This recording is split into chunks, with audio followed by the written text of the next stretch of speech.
नसरपुर बरसां ॿिनि धुरनि में झेड़े दौरान 7 ॼणा ज़ख़्मी थी पिया आहिनि, जिनखे अस्पताल मुंतक़िल कयो वियो आहे। ॻोठ धणी बख़्श बिरोही में लाशारी बिरादरी जी ॿिनि धुरनि में मोटरसाइकिल जी तेज़ लाइट लॻण सां झेड़ो थी पियो। गोलियूं कुहाड़ियूं लॻण सबबि ॿिन्ही धुरनि जा 7 ॼणा ज़ख़्मी थी पिया आहिनि, जिनखे अस्पताल मुंतक़िल कयो वियो। पुलिस वधीक रतो छाण खे रोकण लाइ ॻोठ में पिकेट क़ाइमु करे वरिती आहे। आगक ख़बर जे हवाले सां नसरपुर बरसां ॿिनि धुरनि में झेड़े दौरान 7 ॼणा ज़ख़्मी थी पिया आहिनि, जिनखे अस्पताल मुंतक़िल कयो वियो आहे। ॻोठ धणी बख़्श में बिरोही लाशारी बिरादरी जी ॿिनि धुरनि में मोटरसाइकिल जी तेज़ लाइट लॻण सां झेड़ो थी पियो आहे। गोलियूं ऐं कुहाड़ियूं लॻण सबबि ॿिन्ही धुरनि जा 7 ॼणा ज़ख़्मी थी पिया, जिनखे अस्पताल मुंतक़िल कयो वियो। ॿुधायूं पिया, पुलिस वधीक रतो छाण खे रोकण लाइ ॻोठ में पिकेट क़ाइमु करे वरिती आहे। नसरपुर बरसां ॿिनि धुरनि में झेड़े दौरान 7 ॼणा ज़ख़्मी थी पिया आहिनि, जिनखे अस्पताल मुंतक़िल कयो वियो आहे।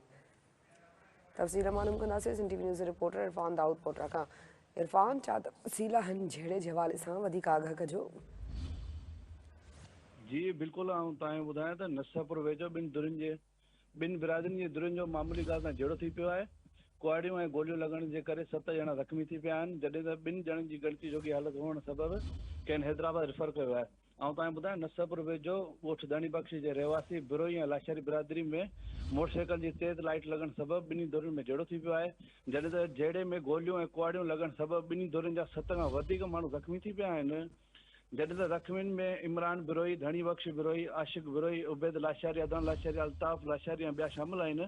जॾहिं त झेड़े खां पोइ ज़ख़्मियुनि खे नसरपुर हेल्थ सेंटर आंदो वियो, जिते फर्स्ट एड ॾियण बैदि 2 ॼणनि जी गणती जोगी हालत हुअण सबबि खेनि सिविल अस्पताल हैदराबाद मुंतक़िल कयो वियो आहे। जॾहिं त ॿिए पासे नसरपुर पुलिस ॻोठ में पहुची वधीक खूनरेज़ी खे रोकण लाइ पुलिस पिकेट क़ाइमु करे वरिती आहे।